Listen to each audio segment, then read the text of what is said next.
Hello YouTube, this is Automotive with Adam Levine. I'm going to be resetting the all maintenance light on the 2018 Dodge Ram 2500 Hemi.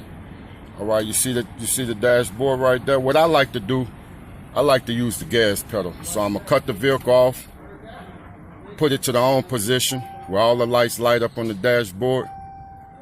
Let me see your key, sir. Make sure the key is detectable. See how all the lights light up on the dashboard? I press the gas pedal down 5 times to the floor. Cut the car off and start it. And we're going to check it to see if it reset, okay? Let me close the door.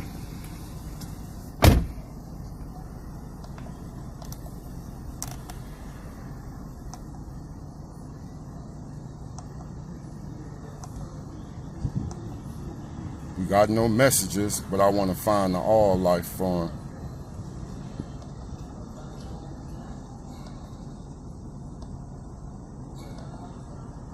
See the engine all life say 100%.